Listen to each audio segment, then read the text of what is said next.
You are listening to Indaba Down South, a podcast of conscious conversations towards a sustainable, regenerative, and thriving South Africa. I'm your host, Catherine Langsford. There's a false assumption there, which is what we are querying as members of the Beyond GDP movement, that people or governments are assuming that the more money there is, the higher the quality of life. But the empirical evidence doesn't point in that direction. GDP is arguably one of the most well-known and powerful indices in the world. Yet GDP fails to represent the realities of life for many. For this reason, reliance on GDP has been called into question. A movement has emerged which challenges the prevalence of GDP, calling for a shift in focus to well-being and measures that try to capture progress towards it. The movement reminds us that the GDP measure is part of humanity's old story, which is characterized by competitive notions of scarcity, hierarchy, and domination. In this episode, we explore the obsession with GDP and consider how development can be measured in more holistic and accurate ways. Our guest today is Darlington Mushongera. He is a senior researcher at the Gauteng City Region Observatory, or GCRO. Welcome, Darlington. Thank you. Let's begin by having you introduce yourself and describe yourself as you would like to be known. And could you also tell us how you got into the work that you're doing? Now, if you just said I'm a senior researcher at the Gauteng City Region Observatory, which is a research institute that is based at WITS, but that institute is a partnership between Gauteng Provincial Government, the WITS University, and UJ, as well as organized local government. So I've been very much interested in research and development, and I joined the GCRO way back in 2011, and I've been undertaking research in areas of poverty and inequality, as well as governance. I've also done some studies in poverty and land and agrarian studies when I was at UWC, and also did a master's in rural urban planning when I was at the University of Zimbabwe. So basically, I'm somebody who is very much interested in development, especially how to lift people out of poverty. What ways can government take on to raise people out of poverty, especially the marginalized communities? So basically, that's me. That's a wonderful contribution that you're making to both policy and practice. The focus of our discussion today is on GDP, or gross domestic product. Let's begin by understanding how GDP came to be the pervasive measure of economic welfare that it is currently. Yeah, so the GDP measure, it has got its origins in the 1930s, the early 1930s, where the US Congress really wanted to understand what was happening in the economy. So they appointed a researcher and expert by the name of Simon Kuznets at the time to actually come up with ways in which they could measure the economy. So it has got its origins there. But around the 1940s, GDP became the main tool of measuring a country's economy. And at the time, they were calling it gross national product, but eventually it transitioned into GDP, which was measuring actually the production by the country's citizens, both home and abroad.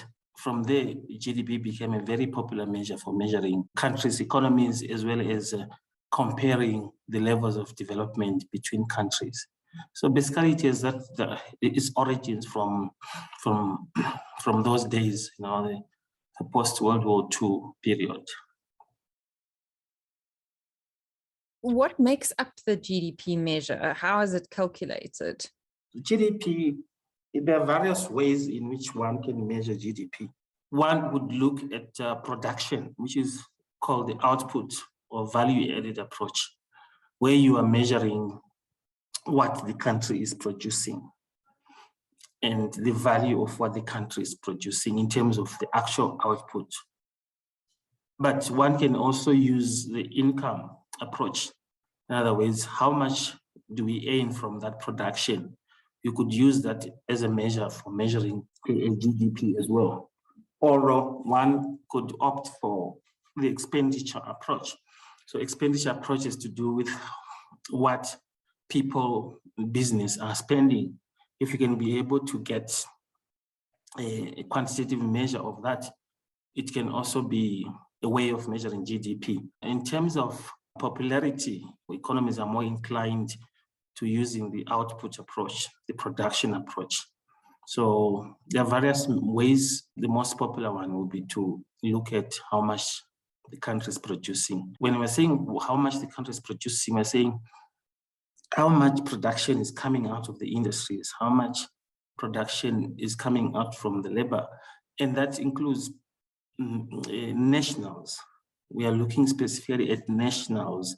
In other words, if you look at South Africa, you've got South Africans that are within South Africa, and we also have South Africans that are outside South Africa. So the GDP measure takes into account production by both nationals that are local and nationals that are working in the diaspora, so to speak. Yeah, so there's no one specific measure, but it's a question of choice in terms, depending on what data is easy to get at the time.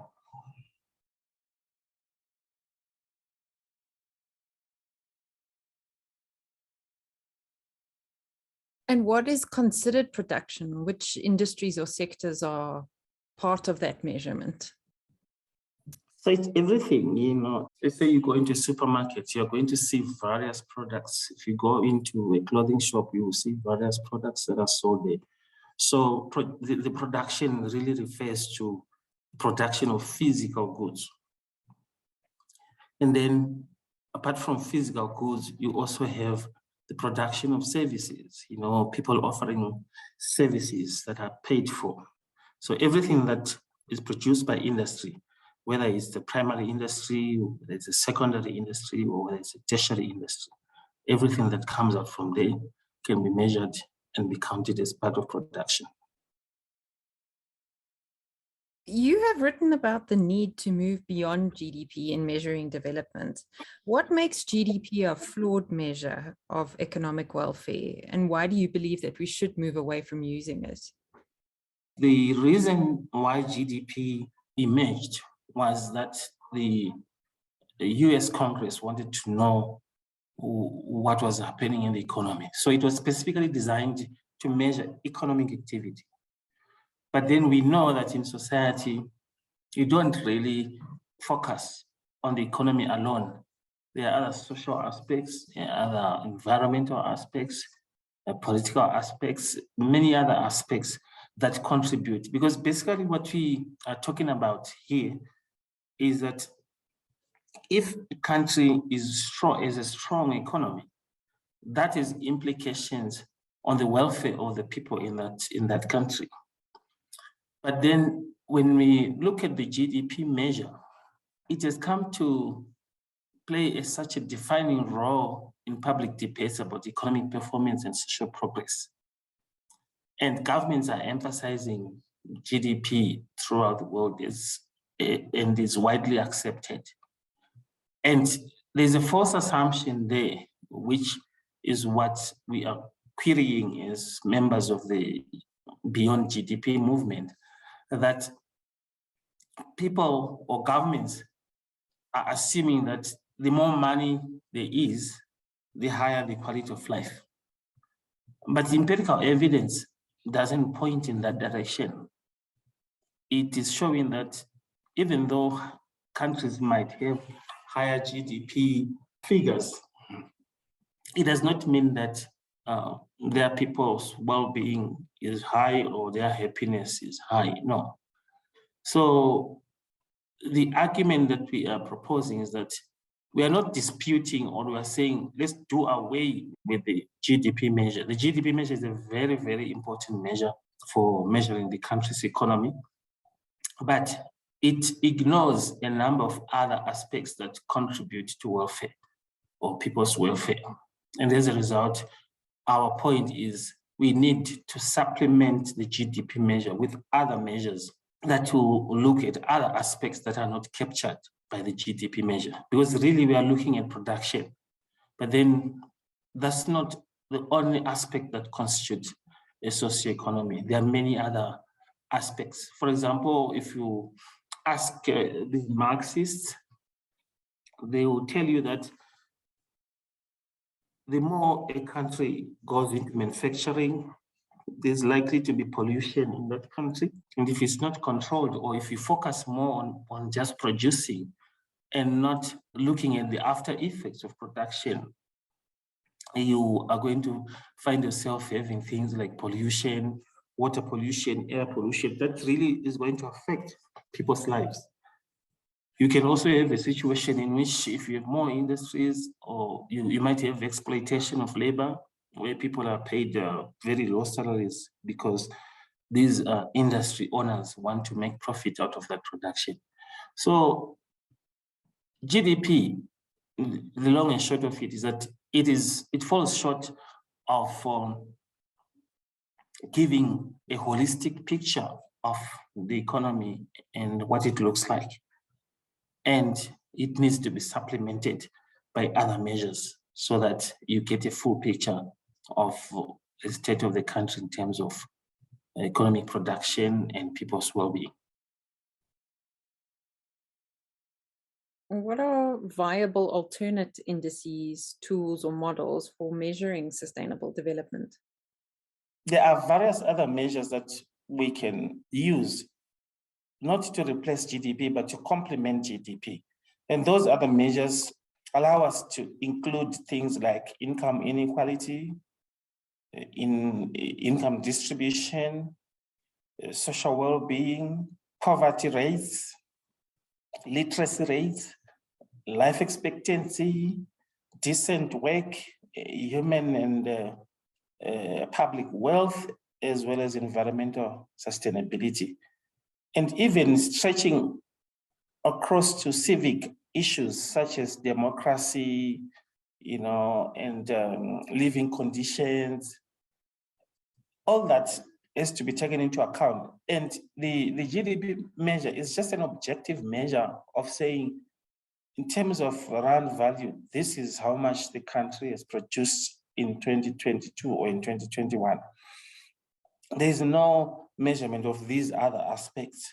So there are certain measures that have been that have emerged over the last few decades, such as the Human Development Index, which has got aspects of literacy and aspects of levels of education, years of schooling, and things like that.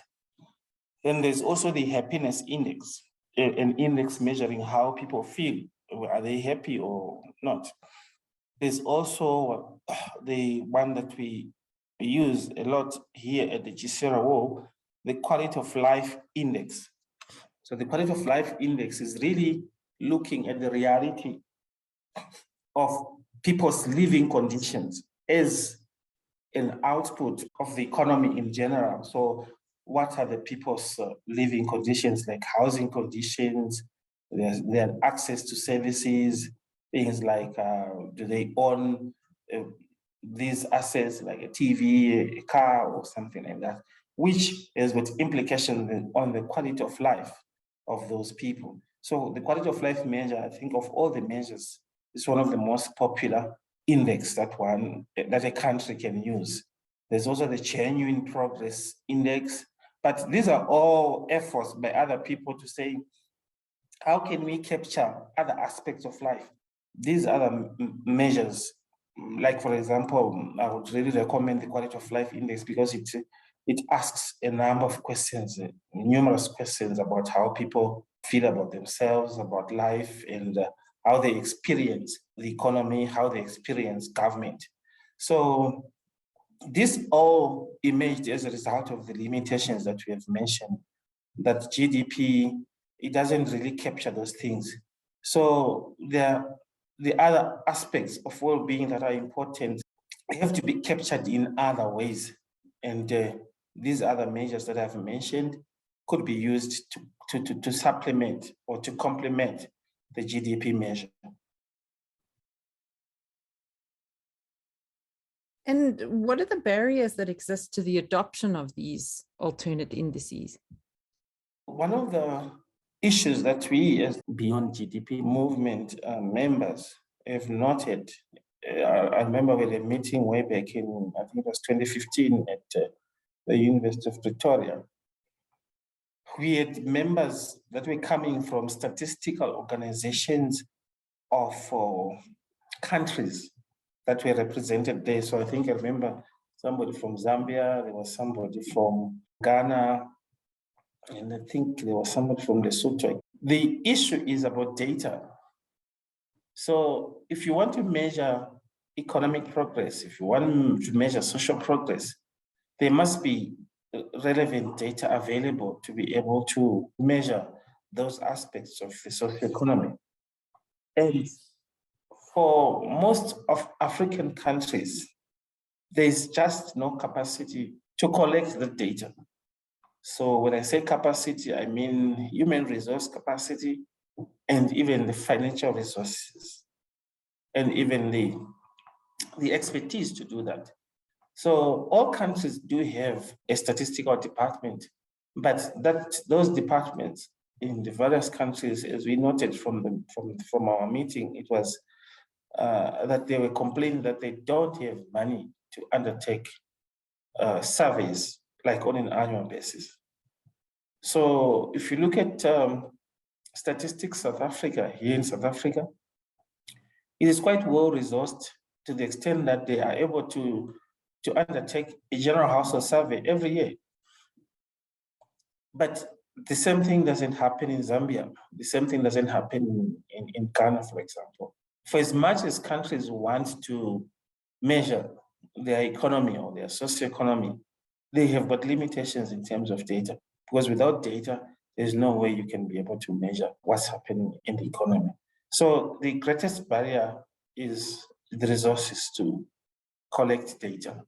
Because if you look at the GDP itself, for you to be able to capture every aspect of the economy, it really is a pain to be able to generate that data or to set up infrastructure to be able to collect that data. So you might find that most of the transactions that happen in the economy, they don't really go through the market, and as a result, they are not captured to become part of the GDP measure, to the extent that the final GDP that is announced by government will be an underestimate, because there's so much activity that's happening that doesn't get captured in the measurement.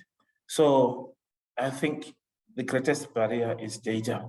And that's why I also note in my paper as well, that collecting data is a challenge for many countries. For example, we do a census every 10 years. And then in other countries, they might do it after 20 years. Or in other countries, if it's a general household survey, they do it maybe after 5 years, when it's supposed to be something that they have to do on an annual basis because they cannot afford. So many countries are limited in terms of data collection. So that's one is a big challenge. And what I take from what you're saying is that we shouldn't fall into the trap that we did before of using a single measure like GDP, or replacing GDP with one other single measure. I think what I'm hearing you say is that we need a set of measures rather than a single measure to represent development more accurately. You can have a single measure, but the proposal will be to say that single measure must stem from various other measures, if you want to say so. So GDP will come in. So if you look at the barometer that I produced, which is part of the paper that you read, is trying to bring all those other aspects into a single framework, which is one of the things that was proposed by this Indian economist, Amartya Sen. He has got this famous quote where he said, human lives are battered and diminished in all kinds of different ways. And the first task seen in this perspective is to acknowledge that deprivations of different kinds have to be accommodated within a general overarching framework. So a framework in sense thinking is proposing various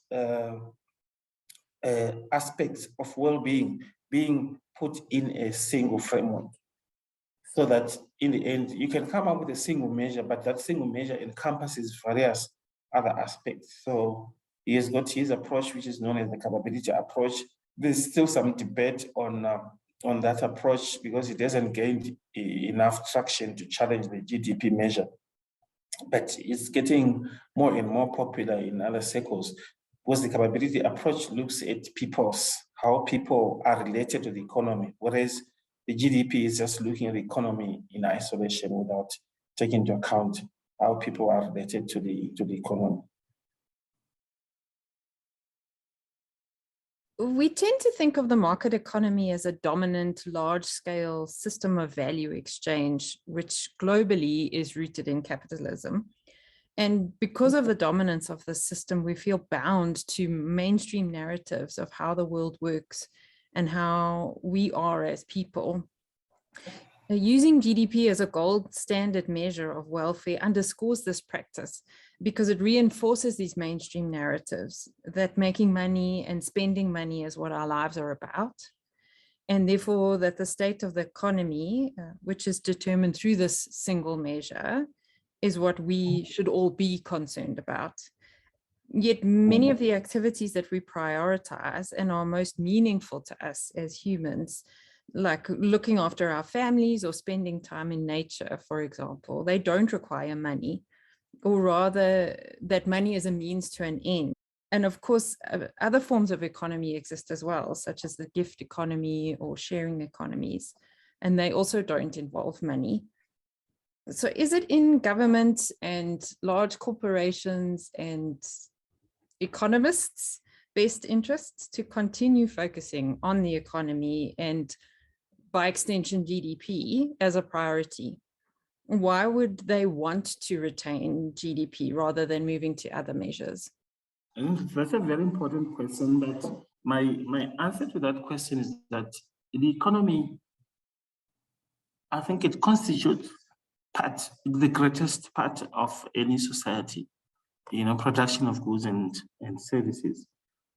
It constitutes a very, very significant proportion of a country's economy, to the extent that we are not able to ignore the GDP, even in the foreseeable future or unforeseeable future. The GDP will remain as a measure of how the economy is doing.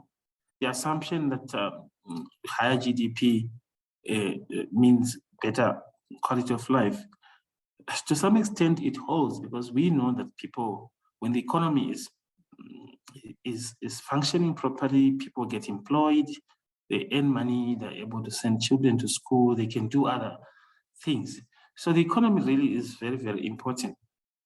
But in terms of the measure, it's like GDP it has emerged as a gold standard for measuring economic performance, in much the same way as the English language has become the dominant language in the world, or the US dollar has become the dominant currency in the world.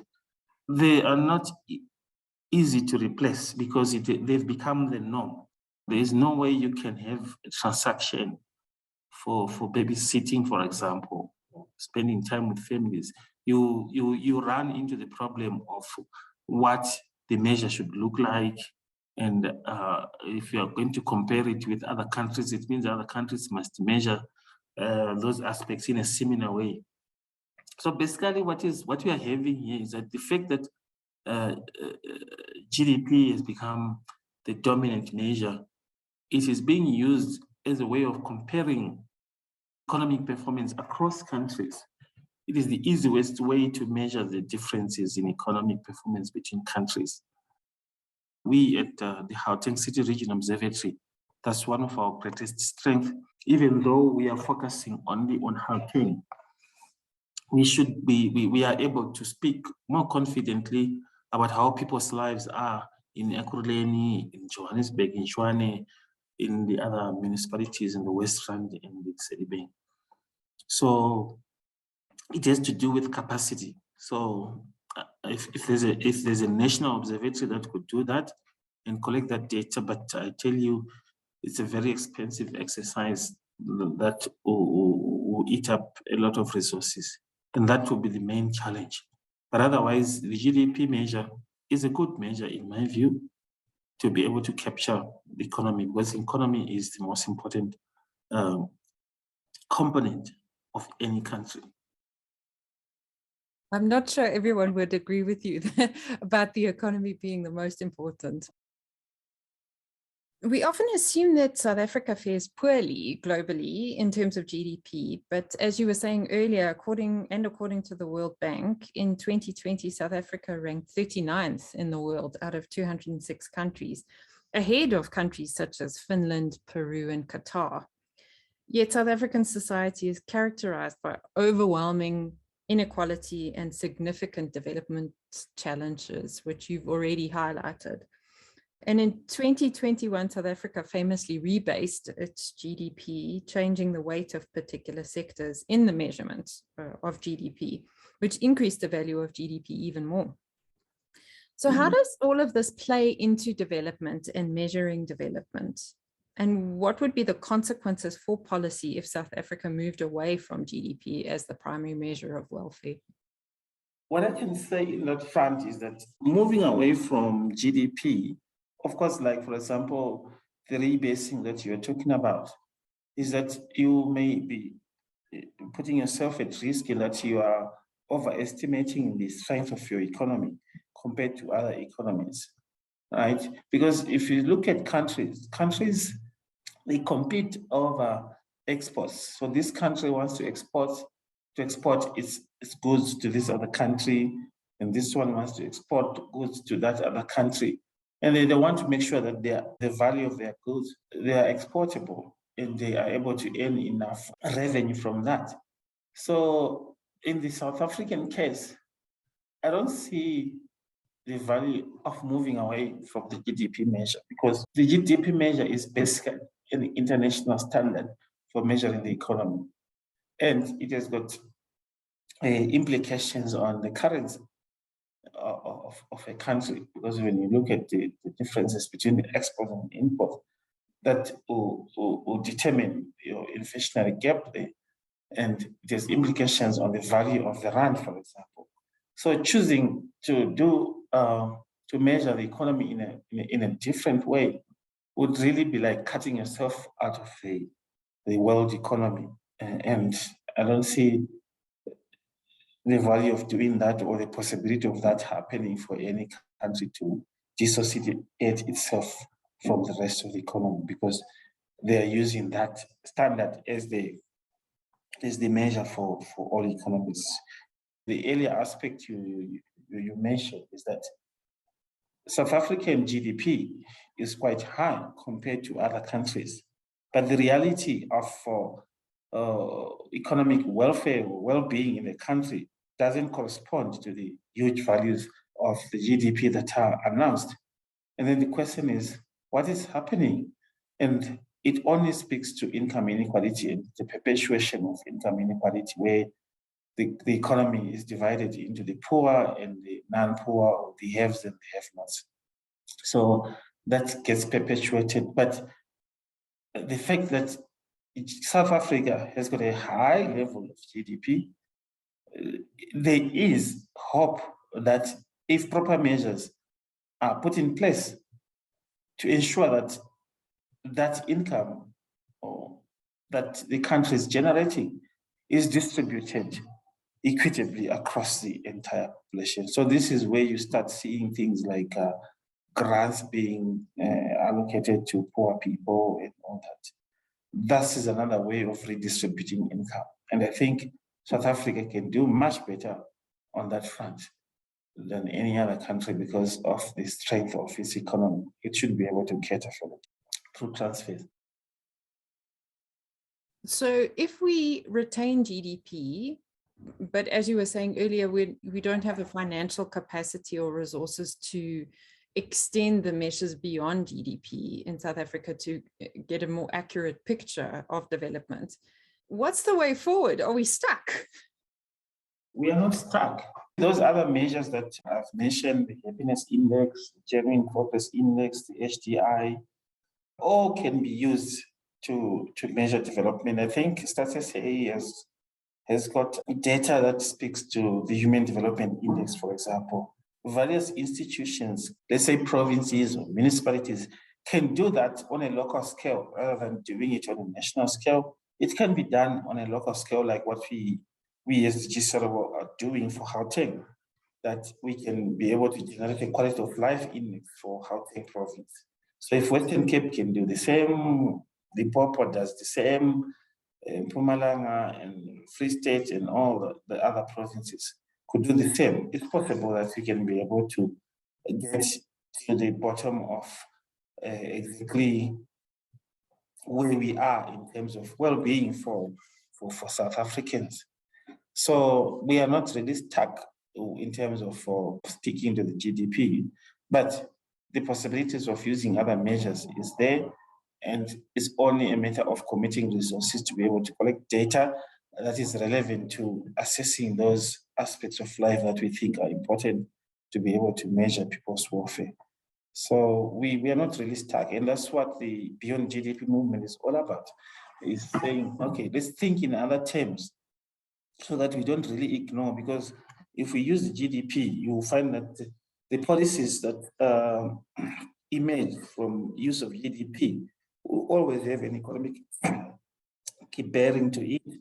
Whereas we are really looking, we were saying society is not just the economy, but the other aspects that need to be taken into account. So there's a whole lot of sectoral measures that can be used to welfare and development in general. So would you then say that political will is what's needed? And is that at the provincial level, or is this something that government at a national level should be driving? In South Africa, there is the Department of, I think it's in the President's office, which is the Monitoring and Evaluation Department. One of the things that they have been doing there, and I hope they're still doing it because I haven't followed them for quite a while, is to be able to develop a template of these other aspects of development and then distribute it to municipalities, provincial governments, so that they can collect data and report on those aspects. What that means then is that these other lower level institutions at provincial level and local government level can then commit resources to be able to collect data that speaks to those aspects that are in the template that comes from the Department of Monitoring and Evaluation. And as a result, they are able to report on things like poverty rates, literacy rates, years of schooling and all those aspects. And then at national level, then there could be a team that would then collect that data and analyze it and then generate some kind of measures of development that would complement the GDP, because the GDP is always readily available anytime. But these other ones are not, and some effort is to be put in order for us to be able to generate that data. In my view, the only way to do it is to localize it and allow municipalities to do it at a local scale, then feed into the national department, who then collect and generate some kind of an overall analysis and give a picture of how things stand. It's very positive to hear that something is happening in that area and there is some work going on to generate this extra data that does give a more accurate picture. Like I said, the Gauteng City Region Observatory is really a model for provincial governments to follow. I remember the Limpopo provincial government, I think in Mpumalanga, they contacted the GCRO with the intention of wanting to find out how they can set up something like that. It also helps in terms of planning at local levels, because if you look at national, data is at a national level and it's not disaggregated to local level. And As a result, planning is so difficult for institutions like local municipalities. And some of the data that they need is locked up in certain institutions that don't really share data easily. So for example, SARS doesn't share data very easily, and yet they've got lots of data that is useful for planning at that level. So if it can be decentralized to that level, or municipalities come on board in terms of collecting that data, it will be very useful to actually know what's happening at localized level, rather than, and that's one of the issues that we discuss in one of our other papers where we're looking at multidimensional poverty, which is another measure for poverty, which is moving away from a single measure to actually combining various aspects of life to come up with a poverty index. So there's really scope for doing that, and I really recommend municipal governments to come on board in terms of data collection in their own spaces. Let's move away from focusing on South Africa for a while.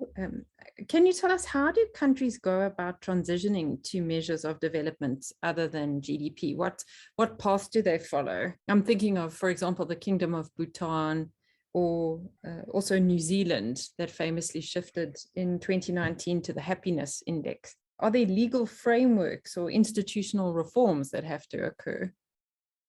The example that you've given of New Zealand is very, I think it's on the forefront of measuring welfare and well-being than any other country. How they got to that stage, I don't know, but they're very good at indicators.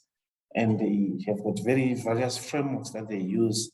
And in fact, when I was doing the barometer, I actually borrowed some ideas from New Zealand on how they were analyzing their data. So I think it's sometimes it has to do with the level of development of a country. Some have become so advanced that they have got the leisure to look at things like happiness and move away from GDP, for example, is something that they popularize. But I don't think there's a legal framework there. It's just a choice by a country to say we want to measure our welfare using the happiness index. The more happy people are, it means that the better our society is, something like that. But there's no legal framework to follow in changing from one measure to the other. And I don't think it's about changing from one measure to the other, but it's about bringing in other measures so that we can be able to understand our society, our economy much better. I'd like to turn to countries in Africa now. Do you see an intersection between GDP as a measure of economic welfare, and I'm thinking of the structural adjustment programs in Africa of the 1990s? The countries in the global north, many of them were colonizing powers or imperialist powers, and they implemented these programs, but they're also the countries that use GDP as the primary measure of economic welfare, and they determine rankings or success based on this measure. So is the concern within African countries, or do you see a concern within African countries to raise their GDP status, and that process is simply reinforcing the unequal power relations of the past?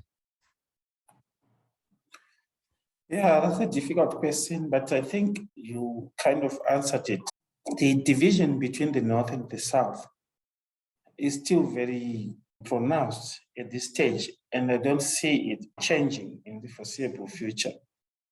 That the North always dominates the South, and most of the policies and most of the issues that we deal with, or the methods that we use, are really imported from the North. It's very difficult to move away from that, especially for countries like in Africa who are really dependent on exporting, especially primary goods, to these other countries. So, and primary products are of less value than manufactured products. So it's really very difficult for them to dissociate themselves from the North. The dominance of the North is going to be there for quite a while. That's what I can only say for countries in Africa, because they're still really dependent on those countries to be able to sell their goods and sell their products. So they have to dance to their tune in one way or the other. So comparisons are not always productive. It's better to look at the local context and work with the local context. Yeah. So most of the time, so for example, if you look at the culture of society, it's not the same across countries. So if something gets introduced, some societies receive it or embrace it, whereas others don't embrace it, even if it's good. So those are factors that are very difficult to predict in advance that this is going to happen.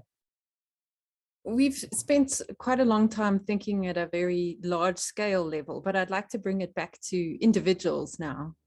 So what can we as individuals do to contribute to the debate around GDP? What can we do to support a transition away from it, or to support the introduction of additional indices that will measure our development context better or more holistically than GDP on its own? In my view, the only solution is to just build capacity in data collection.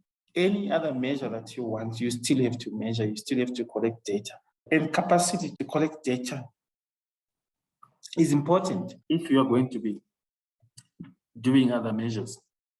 I used to be a member of a group of officials, which also included the city officials. It has to do with data collection, because we were saying municipalities don't have access to data, and that data is locked up in various departments of government, in various institutions, parastatals, and all that.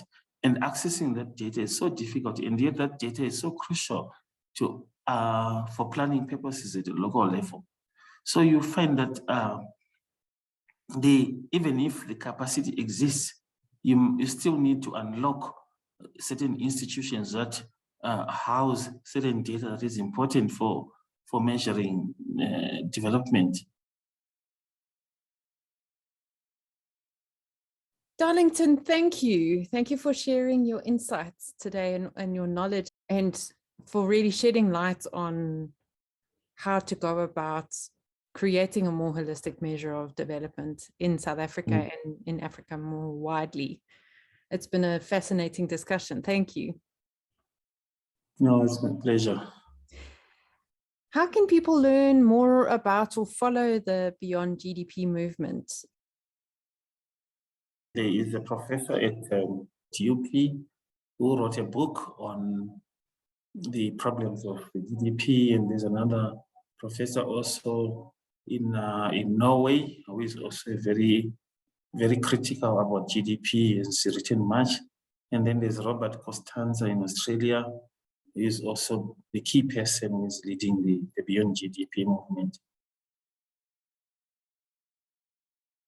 Do you have any final thoughts for our listeners? What I can only say is that GDP is not a hopeless measure of the economy, but it is an important measure of the economy, despite its being abused as indicating the levels of development. But it forms a basis upon which governments can then see what is wrong. Let's say you measure the GDP using the income approach. You're going to know how much has been produced in a country and which sectors are contributing more. It can be able to determine which sectors are suffering or are declining, and that has implications on employment in those sectors, which sectors are emerging, what is it that they're producing that is causing them to become more active. So the GDP measure really gives you that fine detail of what is actually happening in the various sectors. So for example, the Gauteng data would show that the primary industries is declining, with mining having been the major one, but it's coming down, and the tertiary sector is rising. And then the question is, what really happens to labor in that respect? So the GDP allows you then to say, okay, these are the key industries that are now emerging. We seem to be moving from primary industries to tertiary industries. What does it mean for the education sector? Should we still be producing people who work in the primary industry when we know that the primary industry is declining? It has to do with job matching, and issues of unemployment have to be resolved. And this is the only way to do that, is to be able to use the GDP, because those are the other key aspects of GDP that allow us to know what's happening in the economy, where are the jobs, and what is happening to the other industries, and what are the implications, especially if a country needs to export, what is happening to the export sector. And you can even project that within the next 5 years, this is what is going to happen to the economy. And then you can be able to prepare for that. So the GDP is not a hopeless measure. It is a very, very important measure.